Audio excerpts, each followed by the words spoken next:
Char! Hello mga kababayan, this is Rard and you are watching again a short vlog.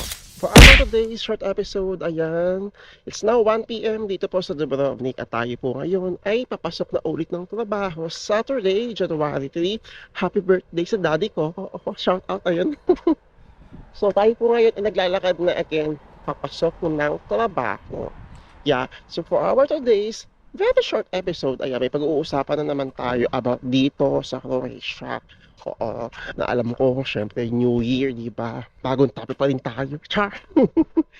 Dahil nga may mga first-time viewers tayo, thank you so much po sa mag-follow and subscribe sa ating channel. Ayan. So, gagawa tayo ng isang short content for today, guys. Pag-uusapan natin yung mga napapanahon, lalo na ngayon na naglalabasan na yung mga working permits ninyo, mga requirements. So, requirement ba daw papunta dito sa Croatia? Yung showman. Yan, pag-uusapan natin yan. May mga ilan tagang receive na mga message patungkol sa show money. Naku, big deal ba raw ang show money sa pag-apply dito? Liban mo na tayo. So, before that guys, ayan, if you haven't yet subscribed and if you are new to this channel, please help me to reach 13,000 subscribers. Maraming salamat po sa lahat ng mga patuloy na nanonood at sa mga hindi po nag-i-skip ng ads sa mga videos na ginagawa natin. Na-support tayo ngayon. Parang ang wide lens naman na ito ngayon. Oh, ang ganda. Yeah. So, kamusta ang New Year ninyo? Oo, kamusta? Naputukan na ba lahat? Nag-enjoy ba ang lahat? I hope na magpatuloy yung mga magaganda nangyayari po sa inyo, sa buhay ninyo this 2026. Okay, so maigsi lang ang vlog na to guys. Hindi ko napahabain kasi gawin nating short but direct. Oo, ang dami ko na sinasabi. Anyways, ayan, so simulan natin ang ating magiging topic for today. So, ayan, ang tanong, need ba raw ng show money dito sa Croatia? Short answer lang guys, hindi po. Hindi po requirement sa pag-apply ng trabaho. Para sa mga Pinoy ha, ang showman. Okay? Never ako naka-encounter ng mga kabayan na hiningian or kasama ang show money as their requirement sa pag-apply ng trabaho dito. Kasi since working permit ang na-apply ninyo, ang pinaka-importante, okay, ay ang job offer, work permit, at always remember na ang employer po ang responsible sa lahat ng proseso. Kung magsasabit lang kayo sa kanila ng mga requirements except the show money bank account, okay? Hindi po requirement yan.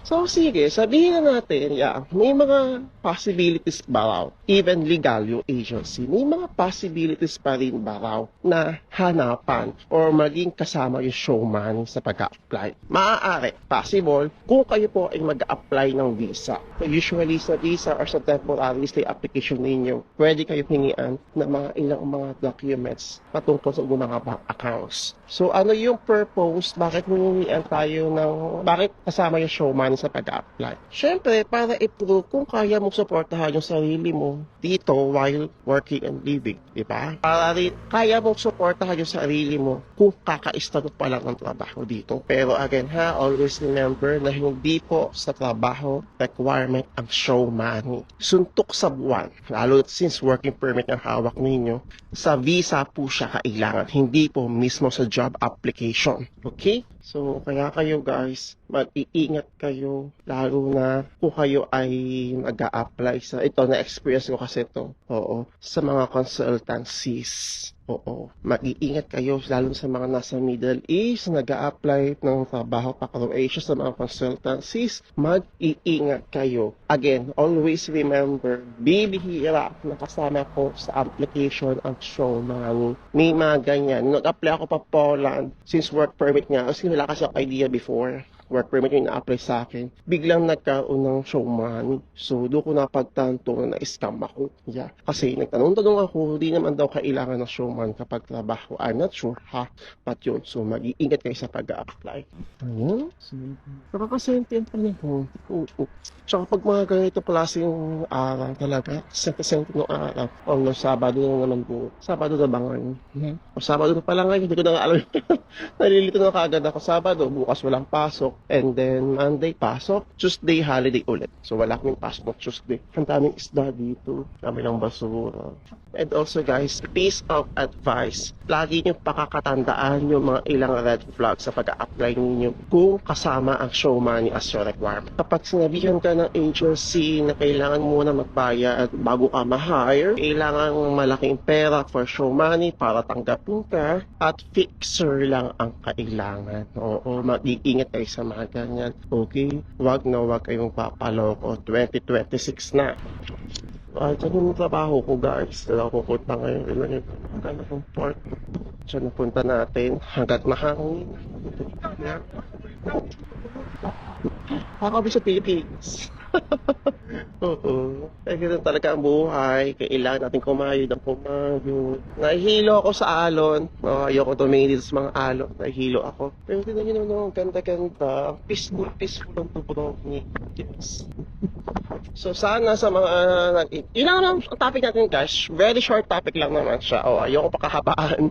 So sana lumabas na yung mga hinihintay ninyo, mga requirements na hinihintay ninyo, di ba? This 2026 or bago mag-start yung season dito. Ayan, don't worry. April, ayan, open ang season. Feel ko naman, nandito na kayo lahat. Yeah. So ngayon dito sa Dubrovnik, kasi sa mga nagtatanong kung nag-i-snow ba raw dito.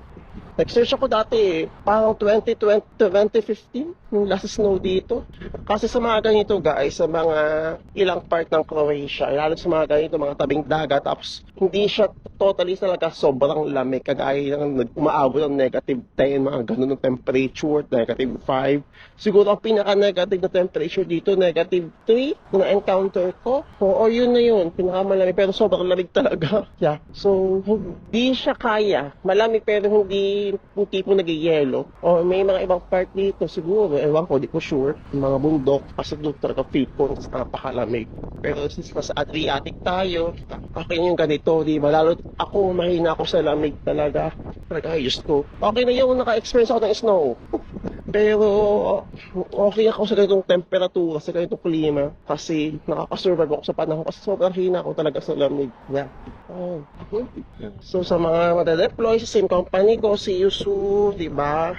Busy pa rin. Oo, di naman nagbago kasi nga open nga yearly. Tsaka yung store na pinapasukan ko kasi ay nasa shopping center. Kaya marami talagang bumibili. Yeah.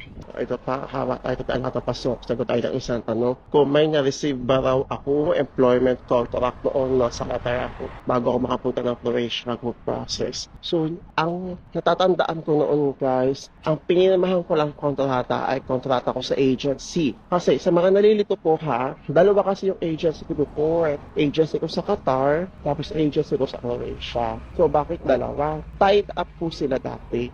Upo muna tayo dito. Yan. So, tied up po sila, dalawa yung agency ko, Worldwide Connections at Humble Hunters. So, kami yung last batch yata ng dineploy na tied up yung dalawang agency na yan. So, ito, konting kwento lang. Ayan. Ang pinirmahan ko lang ay contract sa agency which is under Humble Hunters. Oo. Tapos nakalagay doon yung employer name ko, magkano yung offer sa akin, tapos yung duration ng contract. Yun lang. Tapos, kasi guys, dito ngayon, lalo na sa mga under agencies na pupunta dito, hindi siya basta-basta. Let's say, for example, gusto nyo na mag-resign, hindi siya basta-basta. Since may agreement nga kayong pinirmahan sa agency. And also, syempre, kung hindi naman valid yung reason bakit kayo mag-resign. Again ha, hindi porket nasa Europe tayo, hindi porket open country ito, di kagaya ng Middle East, ay kapag ayaw na ng trabaho, ay pwede tayong lumipat. Hindi po basta-basta. Again, syempre, ang employer din ninyo, katulad din ninyo, nagbayad din ang employer sa mga proseso, di ba? Lalo na't hindi valid yung reason para tanggapin nila yung resignation ninyo. Okay? So, ako before talaga, 6 months lang talaga yung contract ko sa Humble Hunter, sa agency ko. And then, after that, nung before papatapos yung season, nag-a-ask na ako, kasi nga, baka, syempre, kahit paano mag-rely pa rin ako sa kanila, paano po kung wala akong mahanap ng winter job? So, may mga suggestions sa monthly sila. But then yun nga, nakahanap nga ako ng another job ko dito. So, month before matapos yung season dito, yung contract ko sa kanila, nag-advise na kagad ako na ako na lang yung hahanap. And yun, ganun lang siya kadali. Kumbaga, nagsabi lang ako, and then end of contract rin naman kasi ako sa kanila. So, I'm not sure ngayon kung paano yung flow ng agreement na pinirmahan ninyo sa mga agencies ninyo, kahit pa cross-country. Again guys ha, basahin po ninyo ng mabuti ang inyong mga agreement. Okay? Kasi, ang dami nagkakaroon ng mga problema sa mga ganyan. Lalo na, sabi ko nga rin lagi, walang perfect ng kumpanya, may mga talagang kumpanya na talagang, alam mo yun, or minsan yung trabaho talaga is hindi natin kaya, di ba? So, kung talagang ayaw na ninyo, o kung talagang hindi nyo na kaya, napapakiusapan naman, o manadaan naman sa maayos na usapan. Ikaw at ang inyong employer. Okay? At si employer na yung bahala makipag-usap sa agency kung ano man. No? So, yun lang. I hope na somehow short content lang naman to ay nagkaroon kayo ng idea sa ating topic for today. Again, hindi po requirement ang show money sa job application, pero pwede siyang maging requirement sa inyong visa application. Okay? Pero ang alam ko, ibibihira lang naman yan. Ha? So, yun lang. Good luck sa inyong mga future applications. And if you have any more questions or suggestions, i-comment nyo lang. Mahala nyo, yan ang ating maging short content sa ating vlog. So, magpa-1:30 na maglalakad-lakad pa ako at may trabaho pa ako. So, I will try to do a vlog ulit, mga short vlog ulit, and pipilitin ko ulit maging active. Yeah, kahit may pinagdadaanan tayo. So, maraming salamat guys. Good luck sa inyong mga future applications and see you soon po dito sa Croatia. Ciao! Anong